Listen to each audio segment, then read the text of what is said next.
कार्यक्रम में श्री राजेंद्र त्रिवेदी जी, हमारे राजस्व मंत्री गुजरात, श्री केयूर भाई रोकड़िया महापौर और श्री भार्गव भाई भट्ट प्रदेश महामंत्री, श्री पराक्रम सिंह जडेजा और डॉक्टर विजय भाई शाह यह भी इस कार्यक्रम में मौजूद हैं। मैं कुछ घंटे पहले या कहूं अधिक से अधिक 1 घंटे पहले इस शिविर में आया हूं और मैं कहना चाहता हूं कि शिविर में आने के बाद एक अद्भुत सकारात्मक ऊर्जा का मैं अनुभव कर रहा हूं।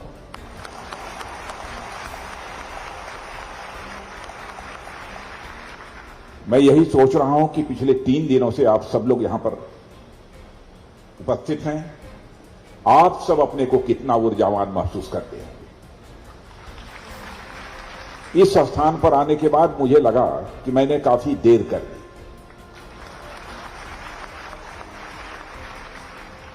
पूज्य भगवान स्वामीनारायण जी की स्मृति में और हमारे यहां पर पूज्य श्री भगवान ज्ञान जीवन दास जी स्वामी बैठे हैं, मैं इनसे मैं शीश झुकाकर मैं क्षमा चाहता हूं कि यहां पर भगवान स्वामी नारायण दास जी के मंदिर में आने में मुझे काफी विलंब हुआ है, मुझे क्षमा करेंगे। और अभी तक इस शिविर में जितना मैंने देखा है, जाना है और समझा है, मैं कह सकता हूं कि आप सभी कुछ गिने चुने और अत्यंत सौभाग्यशाली लोग हैं जिन्हें यह शिविर अटेंड करने का अवसर प्राप्त हुआ है। पूज्य स्वामीनारायण जी द्वारा दिव्य ज्योति आज से लगभग 200 साल पहले, 230 साल पहले दयालु जी महाराज ने बतलाया, पहले प्रज्वलित की गई थी और वह आज भी हमें मार्ग दिखाने का काम कर रही है।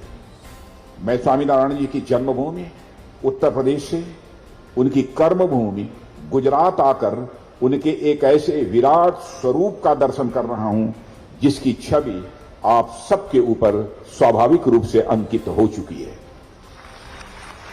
स्वामीनारायण मंदिर कुंडल धाम आने का जो मुझे सौभाग्य मिला है, उससे मैं सचमुच बहुत ही अभिभूत हूं और विशेष रूप से पूज्य स्वामी ज्ञान जीवन दास जी के चरणों में मैं पुनः प्रणाम करता हूं और उनके प्रति आभार भी व्यक्त करता हूं कि उन्होंने मुझे इस कार्यक्रम में आने का अवसर प्रदान किया है।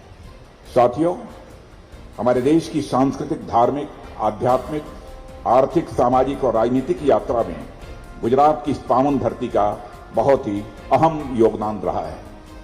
इस धरती ने नरसिंह भगत जैसे महापुरुष पैदा किए हैं जिन्होंने स्वयं को भी अपने प्रेम के पास में बांधकर अपने आंगन में आने के लिए विवश कर दिया।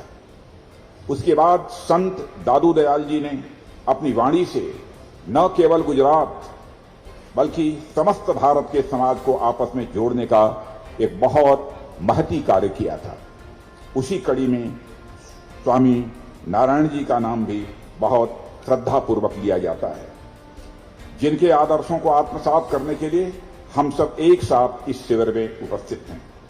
साथियों, यह युवा अभ्युदय शिविर महज एक सम्मेलन भर नहीं है, देश विदेश के अनेक युवाओं के बीच कुछ सूचनाओं और जानकारियों का आदान प्रदान भर नहीं है, बल्कि यह शिविर भारतीय संस्कृति की चली आ रही चिरंतन परंपरा की एक महत्वपूर्ण कड़ी है। हजारों साल से हमारी संस्कृति अनवरत रूप से आगे बढ़ती चली आ रही है। वाद, प्रतिवाद, विवाद और संवाद के माध्यम से यह संस्कृति अपनी प्राचीनता के बावजूद अपने भीतर नवीनता को समाहित किए चलती है।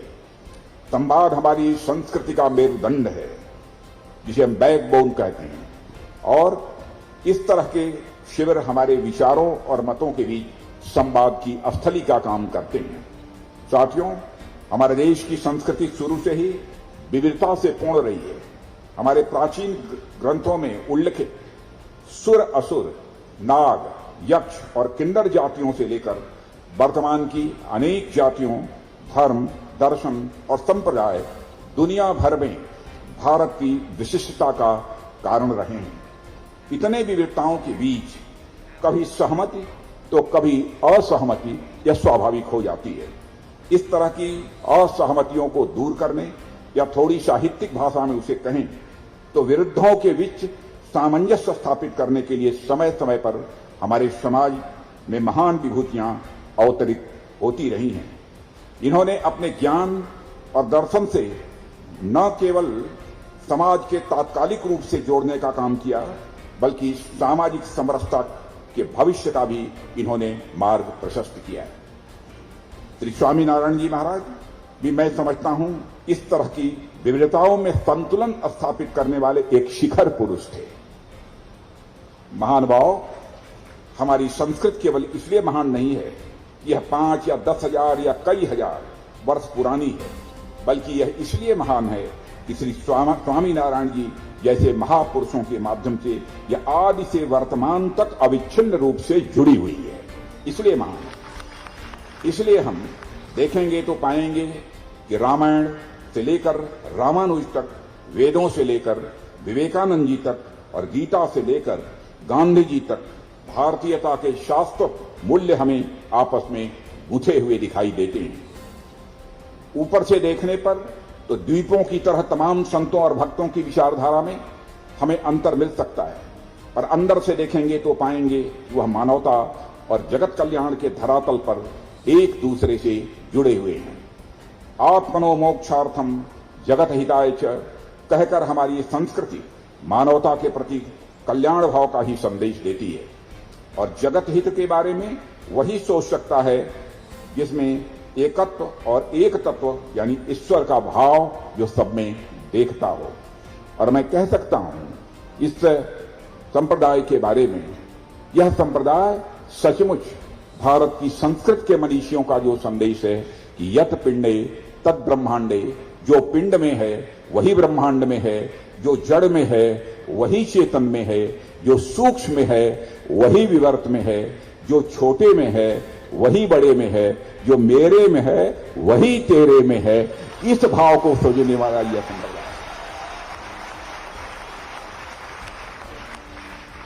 और यही कारण तो है, केवल बैठकर मंदिर में यहां पूजा नहीं करते हैं लोग, समाज के लिए ही पूरा इन्होंने अपना जीवन समर्पित कर दिया है। कहां मिलेगा? और सच में इसी को अध्यात्म कहते हैं। मन कितना बड़ा है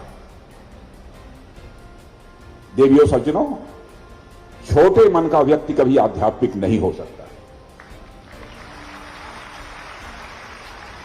बड़े मन का व्यक्ति ही आध्यात्मिक हो सकता है। और मैं कह सकता हूं इस संप्रदाय के लोगों का मन बहुत बड़ा है, मन बहुत बड़ा है। नहीं तो ध्यान लगाकर एक स्थान पर केवल पूजा पाठ करते, पूरे समाज की वह चिंता न करते, गरीबों की, दलितों की, शोषितों की, पीड़ितों की बराबर चिंता करने वाला यह संप्रदाय है। कितने बड़े मन के लोग हैं।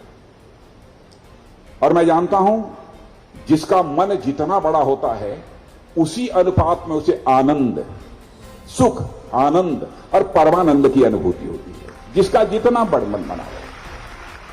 मुझे बतलाया गया है कि यहां पर कुछ छात्र भी हैं, मैथमेटिक्स उन सभी लोगों ने पढ़ी होगी, और मैं समझता हूं कि आप लोगों में से बहुत सारे लोगों ने कम से कम हाई स्कूल तक तो गणित जरूर पढ़ी होगी। यदि मैं कहूं थोड़े देर के लिए मान लीजिए कि मन आपका सर्किल है, एक वृत्त है,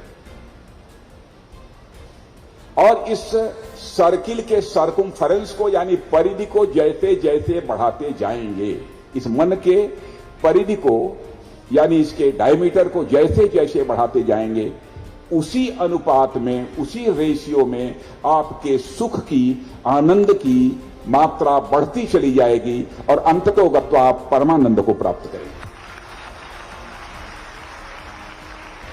अंग्रेजी में इसे कहना हो तो कह सकते हैं कि सर्कमफेरेंस ऑफ मन is directly proportional to the magnitude of सुख। सर्कमफेरेंस ऑफ मन, सर्कमफेरेंस का मतलब परिधि होता है। सर्कमफेरेंस ऑफ मन is directly proportional to the magnitude of आनंद। सर्कमफेरेंस ऑफ मन is directly proportional to magnitude of Paramanand.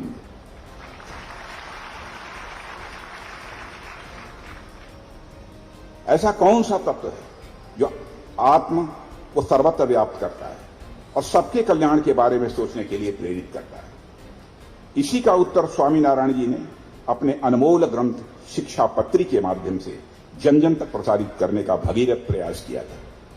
इस लघु ग्रंथ में सत्य, अहिंसा, सर्वधर्म संभाव, महिला सशक्तिकरण, शिक्षा और चरित्र के जो उपदेश दिए गए हैं वे तब भी उतने ही प्रासंगिक थे जितने कि वह आज प्रासंगिक है।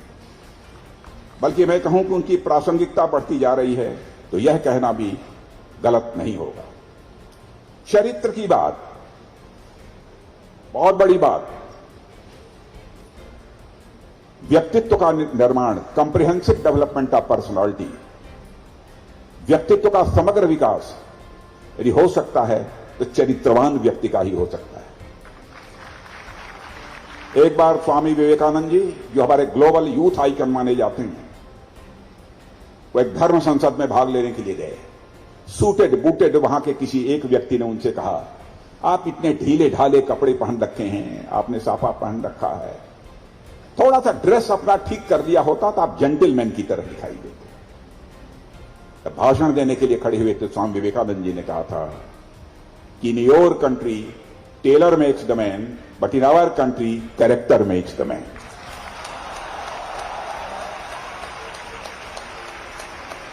और मैं देख रहा हूं कि यहां भी उसी पर आग्रह है। इस संप्रदाय में, भारतीय संस्कृति में स्वामीनारायण परंपरा इस देश की भक्ति आंदोलन और समाज सुधार की दो धाराओं का संगम है। और यह परंपरा भारतीय चिंतन और राष्ट्रीय चेतना की अभिव्यक्ति भी है। स्वामीनारायण परंपरा ने भारत की आध्यात्मिकता और राष्ट्रीयता की धारा को तो मजबूत किया है, मगर उसे आधुनिकता से भी जोड़ने का काम किया है। समयानुकूल चिंतन और परिवर्तन स्वामीनारायण परंपरा की पहचान है और यही कारण है कि यह परंपरा गुजरात और भारत में ही नहीं बल्कि पूरे विश्व में पुष्पित और पल्लवित हो रही है। देवियों सज्जनों, श्री स्वामीनारायण जी ने ज्ञान को किसी भी व्यक्ति या समाज के लिए सबसे महत्वपूर्ण माना है। ज्ञान ही तत्व है जो जीव को उसके ब्रह्म होने का अनुभव कराता है। मटेरियलिस्टिक आइडियोलॉजी में यद्यपि नॉलेज इज पावर कहकर ज्ञान को पावर या शक्ति का साधन माना गया है, पर हमारे यहां ज्ञान को मुक्ति का मार्ग माना गया है। हमारे यहां कई योगों की चर्चा की गई है, कर्म योग, ज्ञान योग, भक्ति योग। किसी योग के माध्यम से परमानंद की प्राप्ति की जा सकती है, परमानंद की प्राप्ति की जा सकती है, लेकिन इन तीन के अतिरिक्त भी हमारे संतों और ऋषियों ने कहा है ज्ञान युक्त, ये भक्ति समन्वित, ज्ञान युक्त, निष्काम कर्म योग, यानी तीनों योगों को मिलाकर भक्ति समन्वित, ज्ञान युक्त, निष्काम कर्म योग के माध्यम से भी परमानंद की प्राप्ति की जा सकती है। और अगर हम समाज के प्रत्येक मनुष्य में ज्ञान का संचार हो गया तो उससे बेहतर अवस्था कुछ भी नहीं हो सकती है, क्योंकि उस समय सभी एक दूसरे के प्रति भेदभाव, ऊंच नीच भुलाकर एक दूसरे में घुल मिल जाएंगे और यही किसी भी समाज और राष्ट्र का मैं मानता हूं कि चरम उत्कर्ष होगा। इसीलिए गीता में श्री कृष्ण कहते हैं न ही ज्ञानेन सदृशम पवित्र में विद्यते, यानी ज्ञान के समान पवित्र और कुछ भी नहीं है। स्वामीनारायण जी ने तो ज्ञान को प्रसारित करने का अभियान शुरू किया था जिसे हमें निरंतर आगे ले जाना है और आज यह स्वामीनारायण संप्रदाय निरंतर उसे आगे ले जाने का काम कर रहा है। मुझे बताया गया है साथियों, शिक्षा पत्री के बारे में देश के प्रथम गृह मंत्री सरदार वल्लभ भाई पटेल ने बहुत ही महत्वपूर्ण बात कही थी। उन्होंने कहा था कि देश के लोग यदि शिक्षा पत्र के निर्देशों का पालन करें तो इस देश में पुलिस स्टेशन और अदालतों की कोई जरूरत नहीं रह जाएगी। और बढ़िया, आज के माहौल और शिक्षा पत्री में निहित ज्ञान को देखते हुए यह कोई मुझे बड़ी बात नहीं लगती है। यहां आकर जो मैं अनुभव कर रहा हूं, यदि हम स्वामीनारायण जी द्वारा दिए गए ज्ञान को अपने जीवन में उतारने में पूरी तरह से सफल रहे तो मैं कह सकता हूं कि निश्चित ही हम एक सम, शांत और संतुलित समाज और राष्ट्र का निर्माण कर पाने में पूरी तरह से सफल होंगे। देवियों सज्जनों, समाज की सेवा का भाव स्वामीनारायण परंपरा में कितना मजबूत है, इसका आकलन करने के लिए मैं एक घटना की चर्चा यहां करना चाहूंगा, जो मैंने देश के यशस्वी प्रधानमंत्री श्री नरेंद्र मोदी जी के मुंह से सुनी थी। यह घटना तब की है जब वे गुजरात में काम कर रहे थे। एक प्राकृतिक आपदा के कारण बड़ी संख्या में लोगों को फूड पैकेट्स उपलब्ध कराने थे। जब मोदी जी की बात पूजनीय स्वामी जी से हुई तो उन्होंने फूड पैकेट्स की संख्या नहीं पूछी, सिर्फ इतना पूछा कि आपको फूड पैकेट कितने बजे चाहिए। कितना चाहिए यह नहीं पूछा, कितने बजे चाहिए। यह है समाज की सेवा करने में स्वामीनारायण जी परंपरा की उदारता और तत्परता। देश को ऐसे व्यक्तियों की आज जरूरत है जो सबसे पहले देश, फिर समाज और फिर अपने बारे में सोचे। इस तरह के शिविर में देश और समाज के प्रति जो संस्कार दिया जा रहा है, मैं उसके लिए कुंडल धाम की मुक्त कंठ से सराहना करता हूं और हृदय से मुक्त कंठ से सराहना करता हूं और हृदय से मैं श्रद्धा की अभिव्यक्ति भी करता हूं। साथियों, जैसे बिना मजबूत नींव के कोई इमारत बुलंद नहीं हो सकती है, बिना जड़ के कोई वृक्ष विशाल नहीं हो सकता है, उसी तरह बिना अपनी संस्कृति परंपराओं और अपने स्वर्णिम अतीत को समझे और उसका मान किए कोई सभ्यता भी महान नहीं बन सकती है। साथियों, एक समय था जब भारत ज्ञान विज्ञान के क्षेत्र में पूरे विश्व में नंबर 1 था, मगर सदियों की गुलामी के बाद हम में से बहुत सारे लोग भारत के उस गौरवशाली अतीत से परिचित नहीं हैं। मैं सैकड़ों उदाहरण दे सकता हूं, मगर समय अभाव के कारण कुछ ही बातें मैं यहां रखूंगा।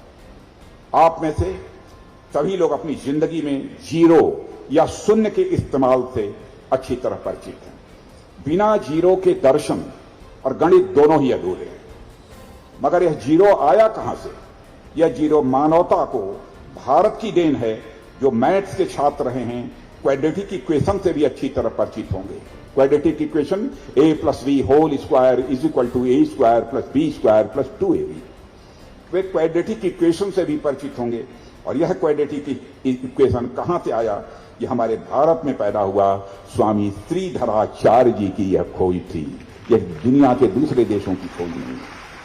आज पूरी दुनिया में यह साबित हो चुका है।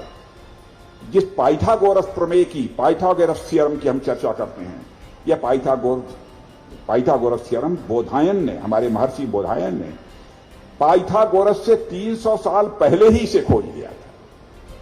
यह है भारत। और यह भारत देश आर्यभट्ट, वराहमिहिर, ब्रह्मगुप्त, बोधायन, चरक, सुश्रुत, नागार्जुन, कणाद से लेकर सवाई जय सिंह तक वैज्ञानिकों की एक लंबी परंपरा का साक्षी रहा है। प्रसिद्ध जर्मन एस्ट्रोनॉमर कॉपरनिकस ने लगभग 1000 वर्ष पूर्व आर्यभट्ट ने पृथ्वी के गोल होने और उसके अपनी धुरी पर घूमने की पुष्टि कर दी थी। कॉपरनिकस से 1000 वर्ष पहले यह आर्यभट्ट ने यह सिद्ध कर दिया था कि पृथ्वी गोल है और अपनी धुरी पर वह घूमती है। मेरे युवा साथियों, भारत एक समय में विश्व गुरु था और इसकी स्वर्णिम गाथा इतिहास के पन्नों में अंकित है।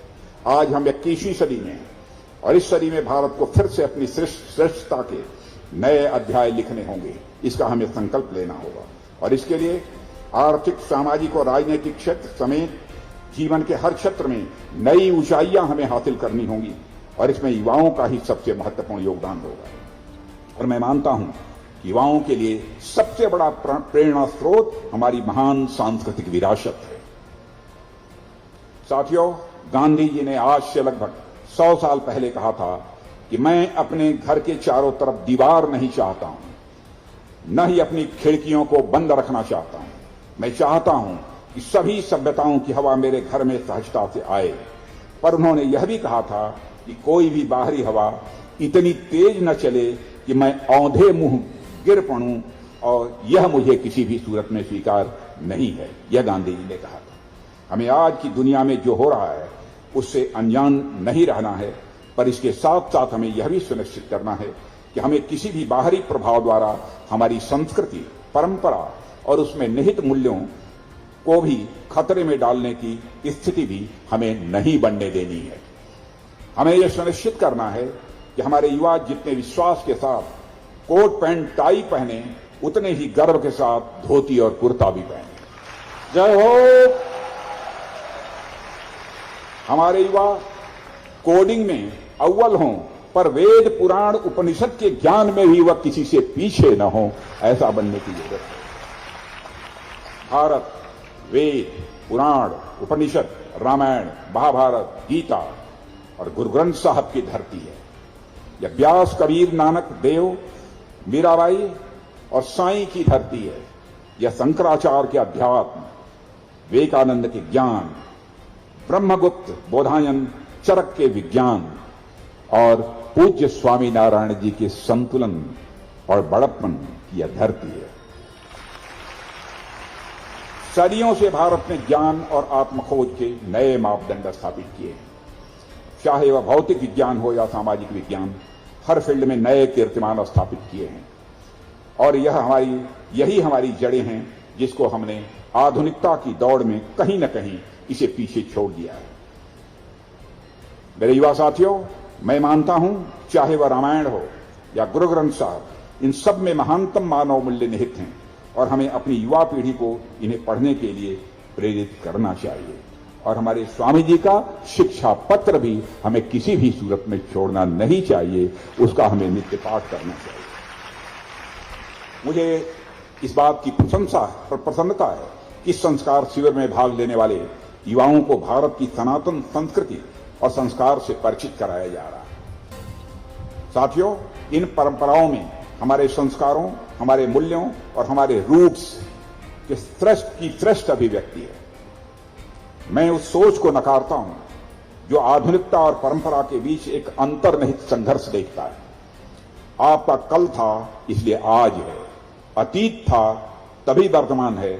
अतीत को नकारना वर्तमान को नकारने जैसा है। उस सोच को भी मैं नकारता हूं कि भौतिक विचारों और आध्यात्मिक कल्याण के बीच अंतर्निहित एक संघर्ष देखता है।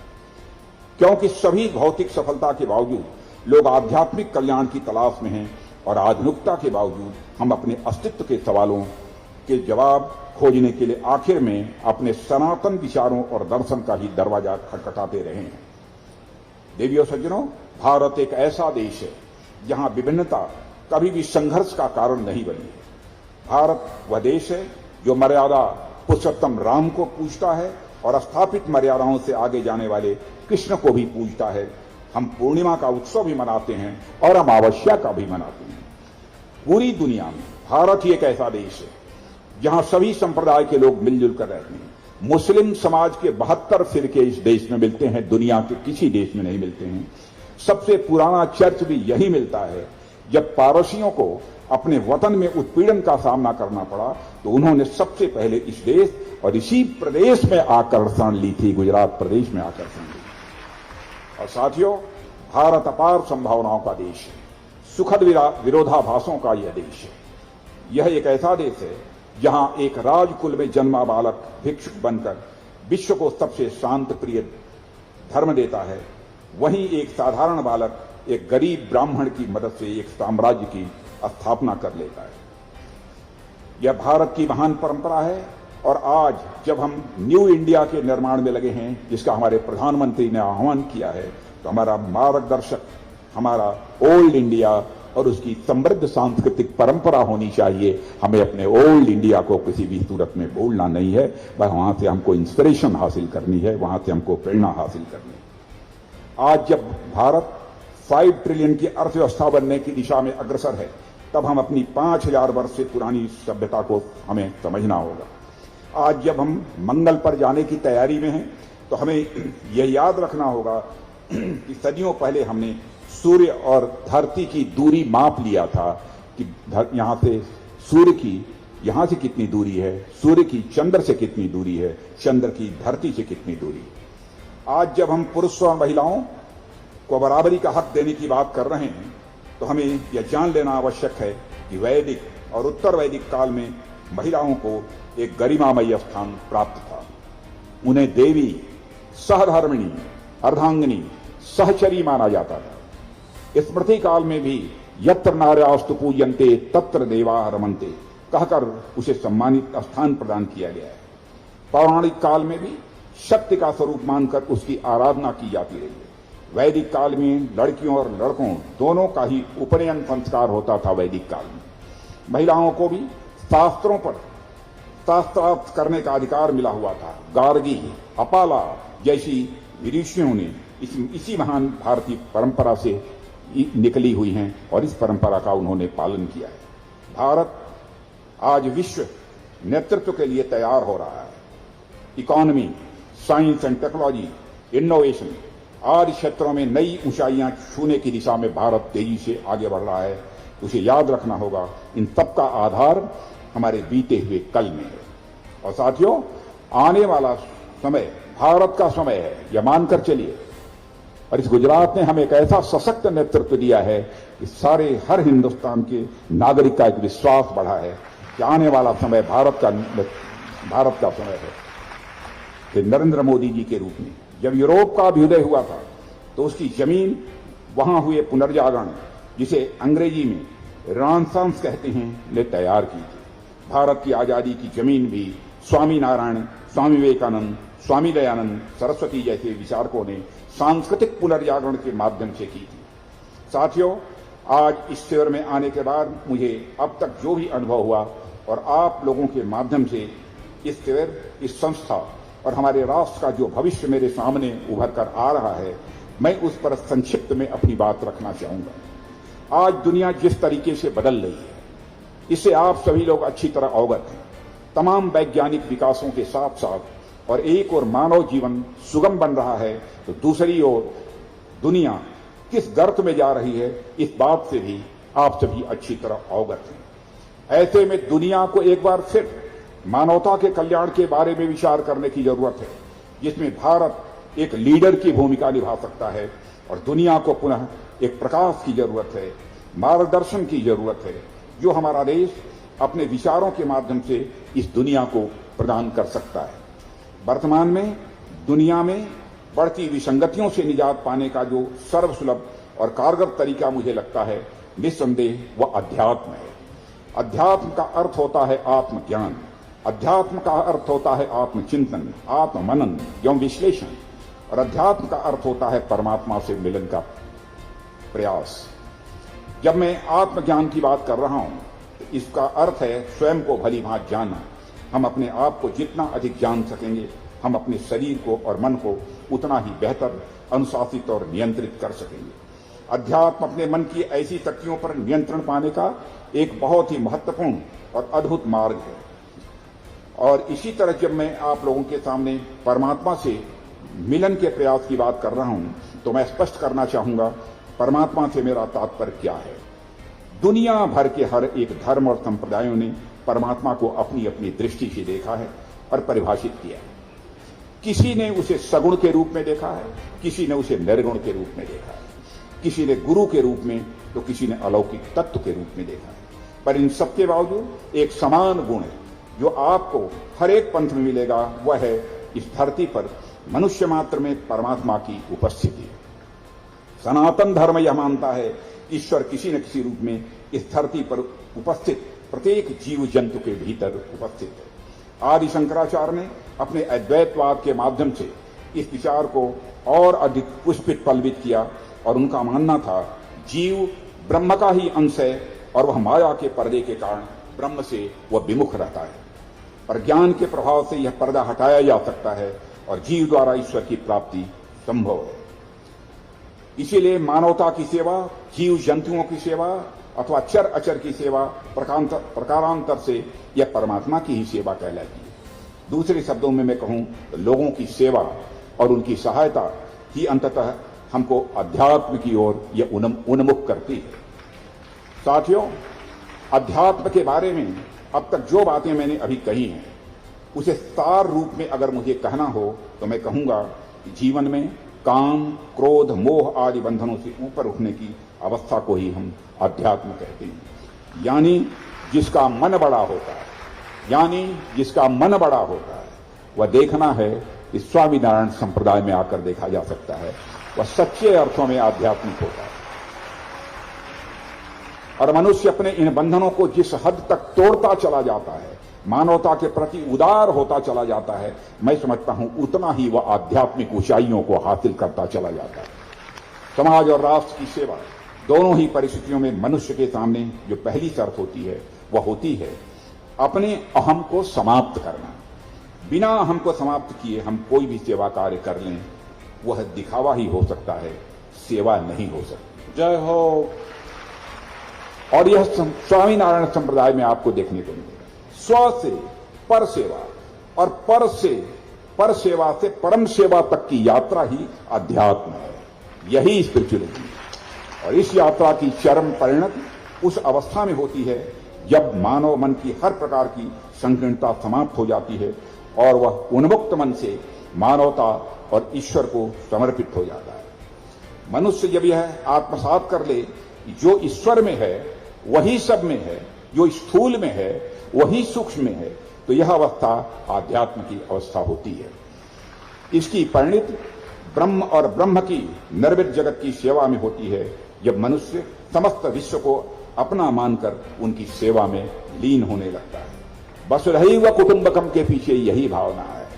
देखिए भारत हमारा कितना महान है, दुनिया का अकेला देश है जिस देश के रहने वाले हमारे ऋषियों और मनीषियों ने भारत की सीमा में रहने वाले लोगों को ही अपने परिवार का सदस्य नहीं माना है, बल्कि पूरे विश्व की धरा पर रहने वाले लोगों को अपने परिवार का सदस्य मानते हुए वसुधैव कुटुंबकम का संदेश दुनिया के किसी एक धरती से सारे विश्व को गया है, तो हमारे और आपके देश भारत की धरती से गया है।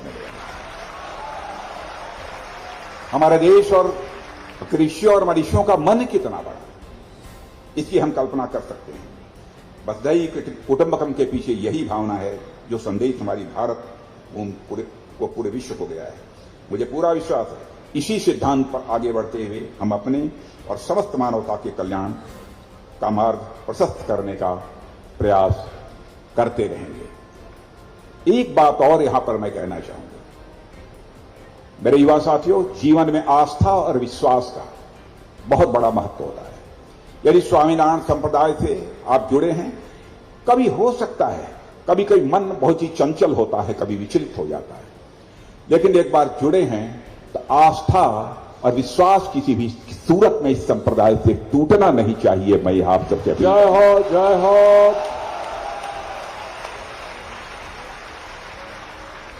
क्योंकि मेरा मानना है कि आस्था और विश्वास से ही परमात्मा की प्राप्ति हो सकती है। आस्था और विश्वास से, और जीवन की सारी समस्याओं का समाधान यदि कहीं पर है तो आस्था और विश्वास में। बहुत खूबसूरत। यहां पर मैथमेटिक्स पढ़े हुए लोग होंगे, गणित पढ़ा हुआ लोग।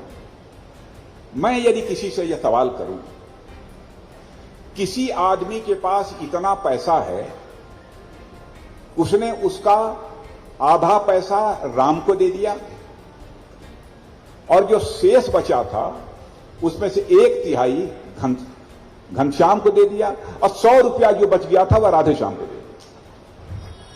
बतलाइए कुल रुपया कितना था, कितना पैसा था? कोई बतला पाएगा इसमें? फिर से सुन लीजिए प्रश्न मेरा। एक व्यक्ति के पास इतना पैसा था, उसने आधा उस पैसे का राम को दे दिया, 1/3 श्याम को दे दिया और उसके अलावा जो 100 रुपया बचा था वो घनश्याम को दे दिया। बतलाइए कितना पैसा था? कोई बतला सकता है इसमें?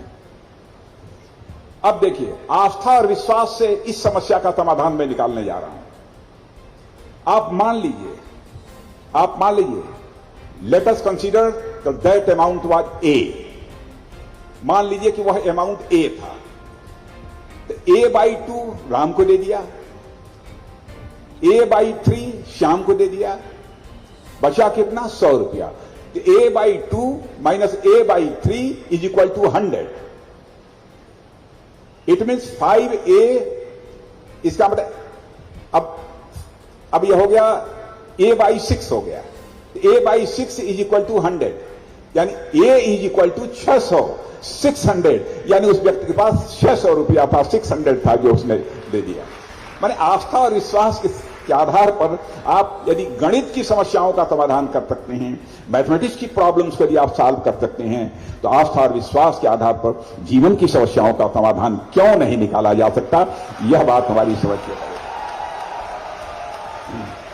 ऐसे मैथमेटिक्स के, फिजिक्स के मैं कई उदाहरण आप सबको दे सकता हूं। जीवन में आस्था और विश्वास का कितना महत्व है। इसलिए मैं अपने युवा साथियों से कहना चाह रहा हूं, आस्था विश्वास कभी डिगना नहीं चाहिए। इतना श्रेष्ठ कार्य, मैं सचमुच अभिभूत हूं स्वामीनारायण संप्रदाय से, अभिभूत। और इस अवसर पर अधिक कुछ न कहते हुए इस पावन उत्सव में मुझे आमंत्रित करने के लिए इस संस्था को मैं धन्यवाद क्या दूं, मैं क्या देना सा व्यक्ति, लेकिन मैं कहना चाहूंगा आपने मुझे आमंत्रित किया, इसके लिए मैं आपका ऋणी हूं। और मैं यकीन के साथ मैं कह सकता हूं आज मैं अपने आप को और अधिक ऊर्जावान अनुभव कर रहा हूं। मैं आप सबके भविष्य के प्रयासों की सफलता के लिए शुभकामनाएं देते हुए और पूज्य स्वामी जी के चरणों और सभी संतों के चरणों में शीश झुकाकर प्रणाम करते हुए अपना निवेदन यहीं पर मैं समाप्त करता हूं।